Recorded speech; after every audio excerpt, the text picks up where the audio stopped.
नमस्कार दोस्तों, आप सभी का स्वागत है। दोस्तों, इस वीडियो के अंदर हम डिस्कशन करने वाले हैं सेकेंड ग्रेड मैथ के सिलेबस के अंदर जो कल आरपीएससी के द्वारा जारी किया गया था और जो पहले सिलेबस था 2018 वैकेंसी का। इन सिलेबस के अंदर क्या बदलाव हुआ है, स्कूल सिलेबस के अंदर भी हम डिस्कशन करेंगे और कॉलेज वाले सिलेबस को लेकर भी इस वीडियो के अंदर हम चर्चा करेंगे।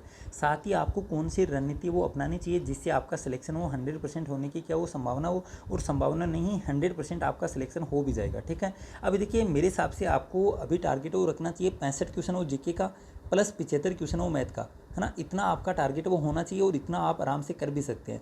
65 क्वेश्चन जीके मैं इसलिए बता रहा हूँ क्योंकि कई को है ये बहुत ज़्यादा लग सकता है और कई को बहुत कम भी लग सकता है, क्योंकि ये है ना सच्चाई है। क्योंकि कई हैं वो पढ़ते नहीं है जीके को, तो उनको बहुत ज़्यादा लगेगा कि यार 65 क्वेश्चन भी सही हो सकते हैं, और कई को बहुत शानदार है उनकी स्थिति जीके के अंदर, तो उनको ये कम भी लगेगा। अभी देखिए इनके पीछे मेरा तर्क क्या है कि 65 क्वेश्चन है तो लगभग आप ये मान के चलो कि रिट की वजह से, रिट 2021 रद्द हो चुकी है, उसकी वजह से आप साइकोलॉजी वो सबकी बहुत ही शानदार हो चुकी है। पहले जो सेकंड ग्रेड होती थी उसके अंदर साइकोलॉजी का स्कोर लगभग 10 से 12 क्वेश्चन होता था सेकंड ग्रेड के अंदर 20 में से, और अब की बार जब ये वैकेंसी होगी, इसका जब रिजल्ट है तब आप देख लेना, अब पेपर या तो बहुत ही ज़्यादा हार्ड आ जाए तब तो बात अलग है, वरना लगभग लोग हैं वो 16 से 18 क्वेश्चन है ना साइकोलॉजी के वो सही करके आएंगे, तो लगभग 5-7% का यहाँ पे वो फर्क आता है ना। तब आपका ये मान के चलो कि लगभग 65 क्वेश्चन आपका टारगेट वो होना चाहिए, और आपको इससे ज़्यादा अच्छा स्कोर भी करना पड़ेगा, क्योंकि मैथ के अंदर पहले भी सिलेबस बहुत सारा था और अब आपके कॉलेज के अंदर काफ़ी बदलाव किए जा चुके हैं। मैंने आपको कल भी डाला था टेलीग्राम के ऊपर, और अगर किसी को हिंदी का सिलेबस देखना है तो वो टेलीग्राम चैनल के ऊपर आपको मिल जाएगा, पूरा गूगल ट्रांसलेटर से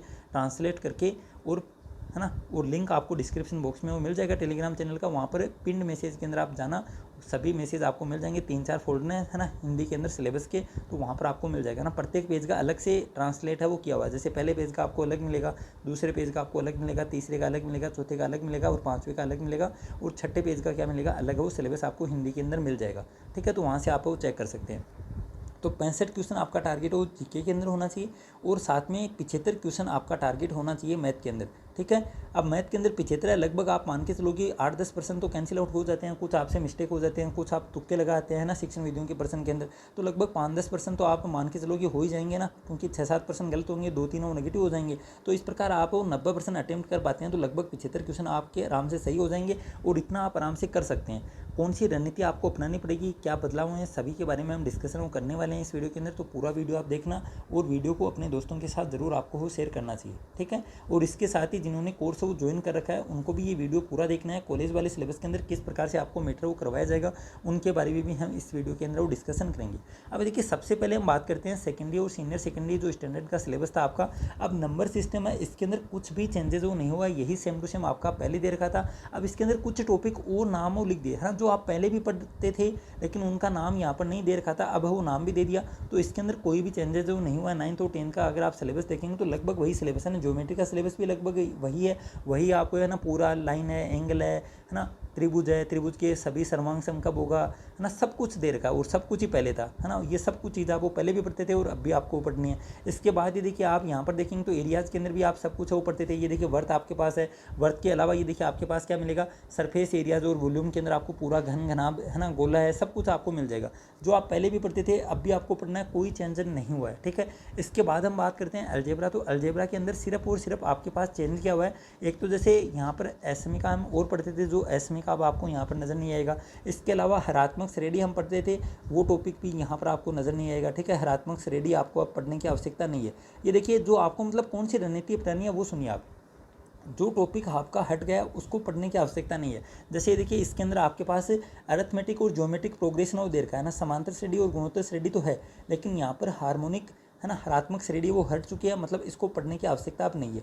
लेकिन जो सिलेबस नया जुड़ा है, ये देखिए सिलेबस नया हो कहाँ पे जुड़ा है, 2D के अंदर जुड़ा है। अब 2D के अंदर जो नई चीज़ जुड़ी है उसको पढ़ने की आपको आवश्यकता नहीं है, आप छोड़ सकते हैं आराम से, क्योंकि जो नया सिलेबस जो जुड़ा है वहाँ से कोई 5-7% तो आएंगे नहीं। अब 1% हो सकता है कि जो 2D के अंदर नई चीज़ जुड़ी है वहाँ से 1% आ जाए, तो 1% से आपका कुछ जाने वाला है नहीं। मैंने शुरू के अंदर भी बताया कि लगभग आप 90-95, अगर पेपर बहुत ही जैसे मान लीजिए फॉर्मूले आपसे पूछ ले तब तो बात अलग है, वरना आप अगर नॉर्मल जैसे 2016 है, 2018 है, अगर इस प्रकार का पेपर आया तो लगभग आप 80, 85, 90% वो कर पाएंगे। तो आराम से अगर एक आध % आपको नहीं आता तो उससे कोई फ़र्क नहीं पड़ेगा। और आपको स्कूल वाले सिलेबस के अंदर कुछ भी अलग से पढ़ने की आवश्यकता नहीं है। जो भी मैंने आपको करवाया उतना आपके लिए इनफ है। या फिर मान लीजिए अगर आपने किसी और जगह से वो तैयारी की होगी या फिर सेल्फ स्टडी जो आपने की होगी तो वो आपके लिए इनफ रहेगा। जो भी नया सिलेबस जुड़ा है उसको आपको पढ़ने की आवश्यकता नहीं है, और जो हटा है उसको आप छोड़ सकते हैं। जैसे एक तो हरात्मक श्रेणी छुटा है, इसके अलावा एक गणित के आगमन सिद्धांत है। अब वहाँ से है ना आपको कुछ भी पढ़ने की आवश्यकता नहीं है। जैसे मैथमेटिकल इंडक्शन थ्योरी है, वहाँ पे आप ऑप्शन से प्रश्न करते थे n बराबर 1 2 3 रखकर, अब वो करने की आवश्यकता नहीं है। तो उसमें मतलब क्या पढ़ते थे और क्या छोड़ना एक ही बात है। सिर्फ और सिर्फ छोड़ने के लिए आपके पास एक टॉपिक है स्कूल सिलेबस के अंदर हरात्मक श्रेणी, और आपके पास ये देखिए नया टॉपिक आप देखेंगे। अभी देखिए सिलेबस से 6 पेज का आपको नजर क्यों आया, क्योंकि देखिए पहले सिर्फ और सिर्फ ये नाम लिखा हुआ था मैट्रिक्स और डिटर्मिनेंट, अब इसको पूरा ना बता दिया। लेकिन ये सब चीज़ आप पढ़ते थे, मैट्रिक्स है, अलजेब्रा ऑफ मैट्रिक्स है, टाइप्स ऑफ मैट्रिक्स है ना, डिटर्मिनेंट ऑफ ऑर्डर 2 और 3 है, ये सब चीज़ आप पढ़ते थे। अब इसको पूरा है वो मतलब टॉपिक का नाम है वो लिख दिया, इसलिए सिलेबस थोड़ा सा बड़ा आपको लग रहा है। लेकिन बाकी इसमें कुछ भी स्कूल वाले सिलेबस के अंदर कुछ भी ज़्यादा चेंज नहीं हुआ है। जो चेंज हुआ वो मैंने आपको बता दिया। एक तो ये देखिए आपके पास हरात्मक श्रेणी उठ गई,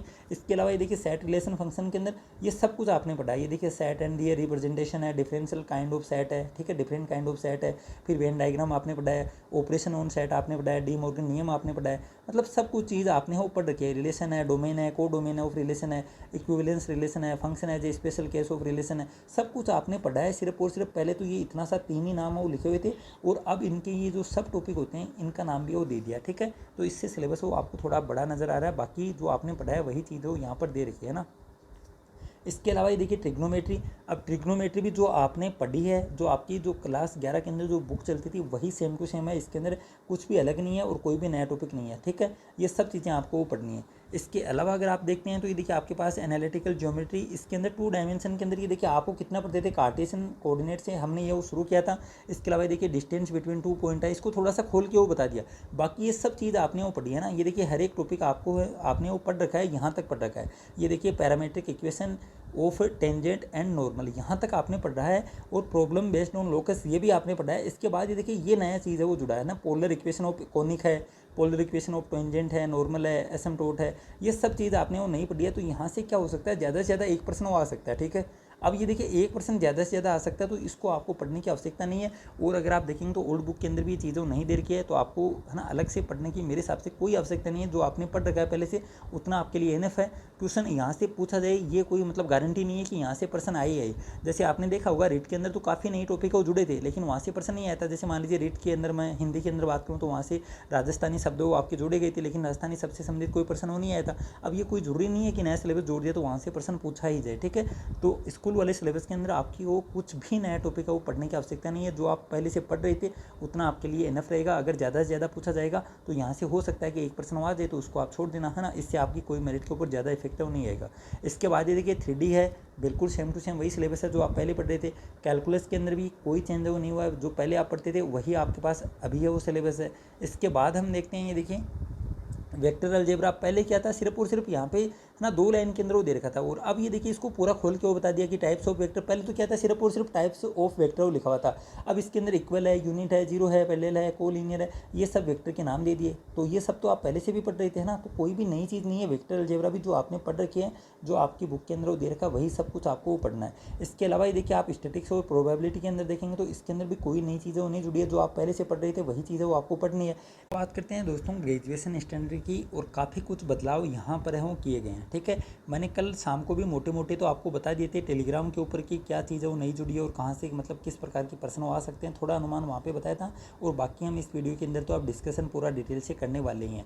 अब देखिए ग्रेजुएशन स्टैंडर्ड के अंदर आप देखते हैं तो पहले आपके 40 क्वेश्चन आते थे, अब की बार कितने प्रश्न आ सकते हैं इसके बारे में भी हम थोड़ा सा अनुमान वो लगाएंगे, क्योंकि इसके अंदर हटा बहुत ही कम है ना। हटा तो ये मान लेना, हटा तो है 0.01% और जुड़ा है लगभग कोई 5%। तो ये देखिए प्रश्न जितना ज़्यादा सिलेबस जुड़ रहा है तो उस हिसाब से मेरे हिसाब से प्रश्नों की संख्या वो ज़्यादा होनी चाहिए। उसके बारे में हम लास्ट में वो डिस्कशन करेंगे। लेकिन ये देखिए आप देखते हैं सबसे पहले कि क्या चेंज हुआ है।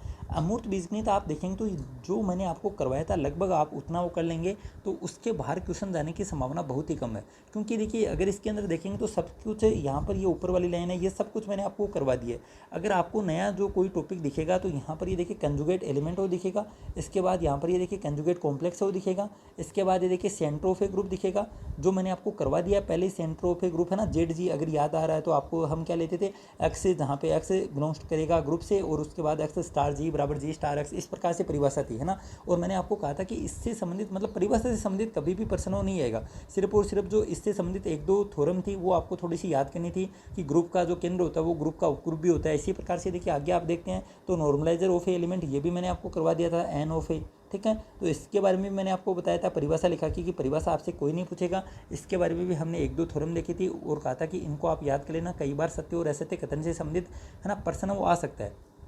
तो अगर लास्ट के अंदर मैं आपको ना निष्कर्ष बताऊं तो अमूर्त बीजगणित के अंदर जो मैंने आपको करवाया उतना आप कर लेना, या फिर मान लीजिए अगर आप किसी और कोचिंग से वो मतलब क्लास वो ले रहे थे तो जितना आपने कोचिंग वालों ने करवाया उतना आपके लिए इनफ रहेगा। मतलब सिलेबस चेंज होने के हिसाब से आपको इसके अंदर कोई भी नई चीज़ पढ़ने की आवश्यकता नहीं है, आराम से आपका काम उससे वो चल जाएगा, ठीक है। तो ये देखिए इस बुक से सिर्फ और सिर्फ जो आप पहले पढ़ते आ रहे थे उतना काम आप कर लेना। इसके अलावा, है ना, एक दो टॉपिक नए जुड़े हैं, जैसे कंजुगेट एलिमेंट है, कंजुगेट कॉम्प्लेक्स है, और इसको मैं करवा भी दूंगा लास्ट के अंदर, लेकिन पहले हमारा जो सिलेबस चल रहा था उसको हम पूरा करेंगे। और ये देखिए जो दो बुक मैंने आपको करवाई थी, है ना, ये देखिए कैलकुलस मैंने आपको करवा दी थी, इसके अंदर भी काफ़ी कुछ बड़े बदलाव हुए हैं, वो भी मैं आपको लास्ट के अंदर ही करवाऊंगा ना। ऐसा नहीं है कि बीच के अंदर, जैसे अभी हमारी रियल एनालिसिस हो चल रही है उसके बाद हम जो हमारा सिलेबस चल रहा था उसी हिसाब से हम आगे वो कंटिन्यू रखेंगे, और जो भी नए टॉपिक ऐड हुए हैं उसको मैं लास्ट में आपको वो करवाऊंगा, है ना। अब ये तो हो गई कि किस प्रकार हम सिलेबस को करेंगे। उसके बाद ही देखिए इसके अंदर मैंने आपको बता दिया कि मतलब बहुत बड़े बदलाव नहीं हुए हैं, अमूर्त बीजगणित जो आप पढ़ रहे थे उतना आप कर लेना, उससे आपका काम वो चल जाएगा। इसके बाद वास्तविक विश्लेषण, इसके बारे में भी मैंने आपको कल ही बता दिया था कि एक रीमान समाकलन वाला टॉपिक है वो हट गया है, रीमान समाकल वाला, जहाँ से 1% आपके एग्जाम में 100% आता था, अब वो नहीं आएगा, ठीक है, क्योंकि ये देखिए रीमान समाकलन वो हटा दिया है, और ये मैंने आपको कल भी बता दिया था। इसके अलावा रियल एनालिसिस है वो एकदम सेम टू सेम सिलेबस है पहले वाला, ठीक है। तो इसके अंदर भी हमारा जो टॉपिक चल रहा था, ये देखिए हम क्या पढ़ रहे थे, आज हमने क्या पढ़ा था, सीक्वेंस वो पढ़ा था, सीक्वेंस हमारा कंप्लीट है वो हो चुका है। अब हम कल क्या पढ़ेंगे, सीरीज है वो स्टार्ट करेंगे, ठीक है। और ये देखिए सीरीज आपका क्या हो जाएगा, लास्ट टॉपिक हो जाएगा, और उसके बाद ये आपकी रियल एनालिसिस है वो बुक है वो कंप्लीट हो जाएगी। इसके बाद हम बात करते हैं, देखिए नया जो चीज़ जुड़ा है, जो नया आपकी बुक है वो जुड़ी है कॉम्प्लेक्स एनालिसिस। ये आपकी फाइनल ईयर के अंदर जो सेकंड हमारी जो जेपीएच वाली बुक होती है, राजस्थान यूनिवर्सिटी की मैं बात कर रहा हूँ, उसके अंदर आपका ये सेकंड पेपर होता है ना, कॉम्प्लेक्स एनालिसिस, ये बुक आपकी है वो नहीं जुड़ी है। अब इसके अंदर ये देखिए पर्सन बनने की संभावना है बहुत ही लिमिटेड पर्सन है। कॉम्प्लेक्स एनालिसिस के अंदर आप देखेंगे तो ये आपके जो एमसीक्यू टाइप पर्सन है वो बहुत ही लिमिटेड पर्सन है। आराम से ये मान के चलो कि इसमें से जो भी 2 3 4 पर्सन आएंगे वो आपके 100% क्या हो जाएंगे, सही हो जाएंगे। और इसको लेकर आप ज़्यादा दिमाग के ऊपर जोर है वो मत डालना, आराम से मैं आपको करवा दूंगा। और जो भी नए टॉपिक जुड़ेंगे, देखिए एक तो आपकी कॉम्प्लेक्स एनालिसिस है वो नया जुड़ा है, ठीक है। अब यहाँ से देखिए नया टॉपिक जुड़ा है तो कुछ ना कुछ तो पर्सन आएगा ही आएगा। हो सकता है मान लीजिए आप 3% हो, कम से कम वो मान के चलो कि 3% कॉम्प्लेक्स एनालिसिस से 100% वो पूछे जाएंगे, क्योंकि नया अलग से टॉपिक जुड़ा है। अगर इसके अंदर कोई छोटी सी बात लिखता है तो हो सकता है वहाँ से पर्सन वो नहीं आता, लेकिन ये देखिए कॉम्प्लेक्स एनालिसिस तो बाकायदा अलग से बुक चलती है, पूरी बुक आप पढ़ेंगे तो वहाँ से 100% 2 या 3% तो पूछे ही जाएंगे। अगर फर्स्ट ग्रेड की हम बात करें तो फर्स्ट ग्रेड से यहाँ से इस बुक से 5% आपके आते हैं एग्जाम में, ठीक है। तो ये देखिए यहाँ पे अगर आप कोई फर्स्ट ग्रेड की तैयारी कर रहा है तो उसके लिए फ़ायदेमंद बात है, क्योंकि फर्स्ट ग्रेड के अंदर अब सिलेबस के अंदर आप देखेंगे तो सिर्फ और सिर्फ अमूर्त बीजगणित के अंदर आपका अगर वलय वाला टॉपिक और इसके अंदर ऐड हो जाता तो लगभग फर्स्ट ग्रेड का और सेकंड ग्रेड का सिलेबस बीएससी वाला एकदम सेम टू सेम हो जाता, है ना। बल्कि मैं ये कहूँगा कि कैलकुलस के अंदर तो कुछ बातें फर्स्ट ग्रेड के अंदर भी नहीं है, वो आपके सेकंड ग्रेड के अंदर वो ऐड कर दी गई हैं, ठीक है। तो मतलब आपका सेकंड ग्रेड के अंदर सिलेबस हो फर्स्ट ग्रेड से भी ज़्यादा आप मान के चल सकते हैं आराम से। अब यहाँ से ये देखिए कॉम्प्लेक्स एनालिसिस है, ये बुक आपकी नहीं ऐड हुई है, बीएससी फाइनल के अंदर हमारे यहाँ चलती थी राजस्थान यूनिवर्सिटी के अंदर, ठीक है। तो यहाँ से भी आपकी ये कम से कम मान के चलो कि 3% तो आएंगे, है ना। इसके बाद ही हम बात करते हैं कैलकुलस के अंदर, तो ये बुक मैं आपको करवा चुका हूँ, जो भी नए टॉपिक ऐड हुए हैं वो मैं आपको लास्ट में वो करवा दूंगा। ये देखिए यहाँ पर पोलर कोऑर्डिनेट आप देखेंगे। इसके अलावा ये देखिए आपके पास जो नया मतलब टॉपिक जो ऐड हुआ है ना, वो टॉपिक का नाम मैं आपको बता देता हूँ, वक्रता आपका नया टॉपिक है वो ऐड हुआ है, ठीक है। जो आपकी अवकलन गणित सेकंड है बीएससी पार्ट फर्स्ट के अंदर बुक चलती थी, उसी के अंदर आपको 4th एक्सरसाइज वो मिल जाएगी वक्रता, ठीक है। वो वक्रता आपके टॉपिक वो नया ऐड हो गया है, जो पहले से फर्स्ट ग्रेड के अंदर था, और 1% 100% यहाँ से आएगा, ठीक है। 1% 100% आप मान के चलो कि वक्रता टॉपिक से वो आएगा ही आएगा। इसके अलावा आप देखेंगे तो देखिए इसके अंदर आपको क्या मिलेगा, एनवलप और केंद्रज भी मिलेगा। ये देखिए कहीं पर यहाँ पर वो लिखा हुआ है, मैंने देखा था और आपको बताया भी था कि एनवलप और केंद्रज भी आपका ये रहा। ये देखिए एनवलप और केंद्रज भी आपके क्या हो गया, ऐड हो गया। ये भी आपके फर्स्ट ग्रेड के अंदर सिलेबस के अंदर है। तो 1% वो फर्स्ट ग्रेड के अंदर यहाँ से पूछा जाता था, तो हो सकता है आपके भी 1% वो यहाँ से आ जाए, 1% वक्रता से आ जाए। तो ये 2 टॉपिक आपके यहाँ पर वो ऐड हुए हैं, ठीक है। बाकी सब कुछ वो जो हम पहले पढ़ जो गए थे और जो मैंने आपको करवा दिया वही सिलेबस हो यहाँ पे। अभी देखिए तभी तो बोल रहा हूँ, अगर 40% आते हैं तो आपके लिए बहुत ही ज़्यादा नुकसान हो जाएगा, क्योंकि एक तो आपको वक्रता भी पढ़ना पड़ेगा, एनवलप और केंद्रज भी आप पढ़ेंगे। इसके अलावा यहाँ पर ये देखिए आपके पास जो पहले वाले जो आप पढ़ रहे थे, अनंत स्पर्शी है, आंशिक अवकलन है, गामा बीटा फंक्शन है, डबल इंटीग्रेशन है, ट्रिपल इंटीग्रेशन है, वो तो आप पहले से ही पढ़ रहे थे, वो तो आपको पढ़ना ही पढ़ना है। और साथ में देखिए आपके यहाँ पर 2-3 टॉपिक और ऐड हो गए, तो ये देखिए लगभग 10 टॉपिक हो चुके हैं, है ना। कैलकुलस से लगभग 10-12 टॉपिक हो चुके हैं, और 10-12 टॉपिक से आप पर्सन अगर 5 ही आते हैं तो फिर आपके लिए ये नुकसानदायक बात है ना। क्योंकि अगर टॉपिक बढ़े हैं तो पर्सन भी वो बढ़ने चाहिए। अब यहाँ से पर्सन बढ़ जाएंगे तो आपको पता ही है, तो फिर स्कूल वाले सिलेबस से वो पर्सन कम हो जाएंगे, और वहाँ पर भी सिलेबस तो कम नहीं है ना, वहाँ से भी सिलेबस कम नहीं हुआ है, वहाँ पर भी बढ़ा है। तो सिलेबस से अगर आप लास्ट में निष्कर्ष निकालेंगे तो सिलेबस आपका बढ़ा ही है, कम कुछ भी नहीं हुआ है। इसके आगे हम बात करते हैं, तो देखिए डिफरेंशियल इक्वेशन एकदम सेम टू सेम जो आप पहले पढ़ते थे वही सेम टू सेम वापस से आपको पढ़ना है, कोई भी नई चीज़ वो ऐड भी नहीं हुई और कोई भी नई चीज़ वो आपके यहाँ पे हटी भी नहीं है। इसके अलावा ये देखिए वेक्टर कैलकुलस है, इसके अंदर भी कोई भी चेंज नहीं हुआ, ना तो कुछ जड़ा है और ना ही कुछ हटा है। इसके बाद हम बात करते हैं 3 डायमेंशन। तो ये देखिए आपको 3 टॉपिक हैं यहाँ पर पढ़ने पड़ेंगे, स्फीयर है पढ़ना पड़ेगा, कोन पढ़ना पड़ेगा और सिलेंडर वो पढ़ना पड़ेगा। अब 3 टॉपिक है तो ये देखिए कम से कम भी आप मान के चलो तो 3% यहाँ से भी आएंगे, है ना। अभी देखिए 3% वो 3% ये 6, और अगर कम से कम मान के चलो तो 1% एनवलप और केंद्र 7 और 1% वक्रता, ठीक है। कम से कम भी मान के चलो तो जो नया वाला जो सिलेबस आपका बीएससी के अंदर ऐड हुआ है वहाँ से 8% तो बनते ही बनते हैं ना, क्योंकि 8 जो टॉपिक हैं बड़े बड़े, ये छोटे टॉपिक नहीं है, ठीक है। वक्रता आप देखेंगे तो पर्टिकुलर पूरी एक एक्सरसाइज आपकी चलती है बुक के अंदर, एनवलप और केंद्र आप देखेंगे तो इसकी भी एक एक्सरसाइज आपको मिलेगी। इसके अलावा ये देखिए नीचे आप देखते हैं तो स्फीयर कोन सिलेंडर, यहाँ पर तो आपको एक बुक मिल जाएगी। इसके अलावा एक कॉम्प्लेक्स एनालिसिस है, वो भी आपके पास पर्टिकुलर एक पूरी बुक है। तो कम से कम भी अगर मान के चलो तो 8% तो 100% आपको नए वाले सिलेबस के अंदर वो मिल जाएंगे। अब ये देखिए मैं आपको क्या करूँगा, इसके अंदर पहले से ही आप सिलेबस को काफ़ी ज़्यादा पढ़ रहे हैं, तो जो नया सिलेबस ऐड हुआ है उसको मैं मतलब इस प्रकार से आपको मतलब बना के दूंगा नोट्स। लगभग आप मान के चलो जब हम पढ़ेंगे लगभग 10 पेज तो इसके, है ना, 10 पेज मतलब लगभग 20-25 पन्ने हो गए, है ना। दोनों तरफ से अगर आप देखेंगे तो लगभग 20-25 पन्ने हो गए। और यहाँ पर भी आपको पूरी जो मान लीजिए कॉम्प्लेक्स एनालिसिस है इसको भी हम लगभग 15 या 20 पेज के अंदर वो इसको समेटने की कोशिश करेंगे। और इसी प्रकार कैलकुलस के अंदर आपके जो टॉपिक जुड़ा है वक्रता, त्रिज्या और साथ में एनवलप और केंद्र, इसके भी मैं लगभग 8-10 पेज के अंदर इसको भी कंप्लीट करने की वो कोशिश करूँगा। तो नया जो सिलेबस हुआ है वो आप मान के चलो लगभग 30-35 पेज, है ना, 30-35 पेज के अंदर वो कंप्लीट हो जाएगा। और यहाँ से मेरे हिसाब से जब ऐड हुआ है तो हो सकता है यहाँ से प्रश्न वो पूछे जाएंगे, क्योंकि ये देखिए स्फीयर है, कौन है, सिलेंडर है। अब पर्टिकुलर जो नई चीज़ जुड़ी है यहाँ से तो प्रश्न पूछा जाएगा ही जाएगा। तो 8% यहाँ से आपके बनते हैं। इसके अलावा ये देखिए स्टैटिक्स और डायनेमिक्स, इसके अंदर भी कोई भी चेंज नहीं हुआ, जो पहले था वही आपके वापस है। एलपीपी के अंदर भी कोई भी चेंज नहीं हुआ। और आपके पास एन ए ओ डी है, डिफरेंस इक्वेशन है, यहाँ से भी कोई चेंज नहीं हुआ। जो आप पहले पढ़ते थे वही सिलेबस आपका अभी है, ठीक है। तो ये देखिए चेंज कहाँ हुआ है, एक तो ये आपकी बुक है वो नहीं ऐड होगी। इसके अलावा एक बुक आपकी ये देखिए कॉम्प्लेक्स एनालिसिस है वो ऐड होगी। और साथ में कैलकुलस के अंदर अवकलन गणित के अंदर वक्रता, त्रिज्या है, एनवलप, केंद्र है, ये आपके ऐड हो गया। और लास्ट में रीमान समाकलन आपके वो हट गया। तो जो हटा है वो तो लगभग आप 5 से 10 पेज वो मान के चलो ना। जो चीज़ हटी है वो तो क्या है 5 से 10 पेज की, और जो ऐड हुई है वो आप मान के चलो कि लगभग 35-40 पेज के अंदर मैं आपको कंप्लीट चीज़ों को करवा दूंगा। तो ज़्यादा टेंशन लेने की आवश्यकता है नहीं। अब टेंशन यही है कि इतना थोड़ा मैटर आपको और कवर करना पड़ेगा, और ये बीच में वीडियो को थोड़ा सा रोकना पड़ा, है ना। अभी देखिए हम बात करते हैं कि कौन सी रणनीति अपना के आप अच्छा स्कोर वो कर सकते हैं सेकंड ग्रेड के अंदर, क्योंकि टाइम थोड़ा सा कम ही बचा है। बीच के अंदर आपका लगभग 25-30 दिन है वो आपको रिट को भी देने पड़ेंगे। जुलाई का महीना आप मान के चलो कि आपके पास है ही नहीं इस वर्ष के कैलेंडर के अंदर, वो आपको रिट को देना पड़ेगा ऐसा का ऐसा, ठीक है। अब ये देखिए हम बात करते हैं जुलाई तक आपके पास लगभग 45 से 50 दिन है वो मई और जून महीने के हैं। अब इन 45 से 50 दिन का आप उपयोग हो किस प्रकार वो कर सकते हैं, क्योंकि सबसे इंपॉर्टेंट डेज आपके लिए यही हैं। इसके अंदर जो भी अच्छी सी मेहनत करेगा उसका सिलेक्शन डेफिनेटली वो हो जाएगा। क्योंकि ये देखिए जुलाई के अंदर आप वो रेट को पढ़ेंगे तो वापस से एक बार ना ये जो मैथ है 11th और 12th है या फिर ग्रेजुएशन पार्ट वाले जो मैथ है उनको एक बार वापस से आप थोड़ा सा भूल जाएंगे, है ना। लेकिन वापस से रिवीजन करेंगे तो सब कुछ आपको याद आ जाएगा। अब अगर मैं मेरे जो हमारा कोर्स है वो चल रहा था उस हिसाब से अगर आपको बताऊँ तो लगभग ये देखिए स्कूल वाला सिलेबस हमारा कब का कंप्लीट हो चुका है। और जिसने भी साथ साथ पढ़ा है अगर थोड़ा बहुत भी रिवीजन उन्होंने साथ में किया है, अगर शॉर्ट नोट्स हैं वो साथ में बना लिए हैं, और अगर नहीं बनाए तो वापस से अभी आपके पास वापस से टाइम है, अभी आप 1 घंटा वो दे सकते हैं। लगभग 10-15 दिन आप देंगे तो आपका हर एक टॉपिक का रिवीजन भी हो जाएगा। जैसे मान लीजिए अब वो टारगेट बनाना पड़ेगा, जैसे आप मान के चलो तो लगभग आपके पास कितने वीक हैं, अभी लगभग 6 या 7 वीक आपके पास है ना।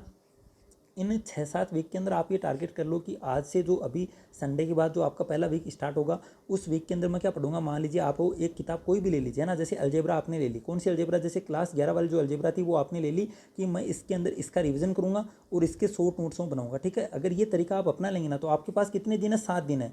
हो सकता है कि एक बुक के अंदर आपका मतलब टारगेट है थोड़ा सा फेल हो जाए, तो आपकी ये टेंशन होगी मन के अंदर कि मेरे को ये करना ही है क्योंकि मेरे पास वास्तव में टाइम कम है। और ये देखिए आपके लाइफ के सबसे मोस्ट इंपॉर्टेंट आप दिन मान सकते हैं, ये जो आने वाले 5-7 महीने हैं इसके अंदर अगर आप थोड़ी सी मेहनत करेंगे तो फिर आगे आपको पता ही है कि है ना सेकंड ग्रेड के अंदर वो सिलेक्शन हो जाएगा, तो बहुत ज़्यादा टेंशन आपके वो कम हो जाएगी। ठीक है, तो आपको ये टारगेट रखना है कि जो आने वाले जो लगभग 6-7 वीक हैं उसके अंदर आपको हर एक वीक के अंदर एक बुक को आपको कंप्लीट करना है। जैसे मान लीजिए पहले वीक के अंदर आपने क्लास 11 अलजेब्रा को ले ली और अलजेब्रा बुक के सभी टॉपिक का उनका आपने रिवीजन कर लिया। आराम से आप कर सकते हैं, अगर एक दिन का एक टॉपिक या फिर 2 टॉपिक करेंगे तो इतने टॉपिक है 6-7 आराम से आपका रिवीजन हो जाएगा। ठीक है, जल्दी जल्दी रिवीजन आप कर सकते हैं, ऐसा नहीं है कि आप वो पूरी बुक को है ना निकालने बैठ जाएंगे, ऐसा नहीं होता रिवीजन। रिवीजन क्या होता है, जैसे आपने कंप्लीट थ्योरी वो पढ़ ली और साथ में आपने हर एक टॉपिक के लगभग 10-10, 15-15, 20-20 है वो पर्सन कर लिए, जो भी इंपॉर्टेंट है उनको आपको निकालना है। ऐसा नहीं है कि आपको रीडिंग लगाने बैठ जाए ना, आपको पेन पेंसिल उसको है वो काम में लेना है। ठीक है, अब हर एक वीक के अंदर एक बुक को वो कंप्लीट करेंगे तो 7 वीक आप कम से कम वो मान के चलो जुलाई तक, तो आपकी 7 बुक क्या हो जाएंगे, कंप्लीट है वो हो जाएंगे। ठीक है,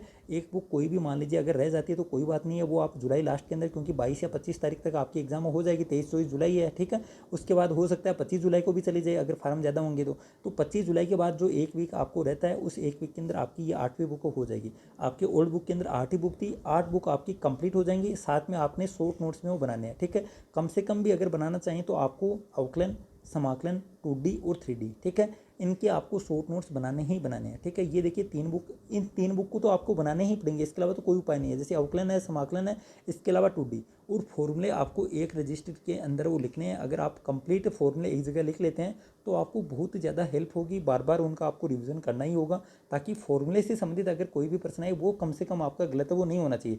पूरे पेपर के अंदर आप देखेंगे तो 150 में से आप ये मान के चलो 150 में से लगभग 40-50% आपको ऐसे मिलेंगे टीचिंग मेथड को मिला के, उनको आप पढ़ के डायरेक्ट वो आंसर दे सकते हैं। ठीक है, और आपको काम क्या करना है कि आपको किसी एक पर्सन को लेकर नहीं बैठना है, अगर नहीं आ रहा है तो छोड़ दीजिए और आपको 150% तो कंप्लीट पढ़ने हैं ना, पढ़ने हैं तो उनके अंदर आपको 50% आराम से इतने छोटे छोटे पर्सन वो मिल जाएंगे, उनको भी अगर आप सही कर देंगे तो ये देखो आराम से जो आपको टारगेट आपने क्या लिया था 75% का लिया था, उसमें से 50% आपके ये आराम से सही हो जाएंगे। ठीक है, लेकिन उसके लिए आपको क्या करना पड़ेगा, अभी भी आप वो आराम से सिलेक्शन ले सकते हैं, लेकिन आपको क्या करना पड़ेगा कि हर एक वीक की आप एक बुक वो लेकर चलो कि अलजेब्रा जैसे इस वीक के अंदर करनी है, टारगेट बना लो है ना, आज ही आप वो टाइम टेबल सेट कर लो कि जुलाई तक मेरे को जून, अभी मई और जून, हर एक वीक का आप 7 दिन का टाइम टेबल बनाओ कि इस वीक के अंदर मेरे को ये बुक करनी है और इसके शॉर्ट नोट्स है वो साथ में बनाने हैं। फिर दूसरे वीक के अंदर मेरे को मतलब मान लीजिए कि मैट्रिक्स वो पढ़नी है, तीसरे वीक के अंदर मेरे को मान लीजिए ट्रिग्नोमेट्री वो पढ़नी है, चौथे वीक के अंदर जैसे आप ट्रिग्नोमेट्री वो बहुत छोटी सी बुक है। इसके अलावा अगर आप देखेंगे तो ये देखिए जो अलजेब्रा क्लास 12 वाली है वो थोड़ी सी आप बड़ी मान सकते हैं क्योंकि उसके अंदर 3D भी आपके पास है, इसके अलावा आपके पास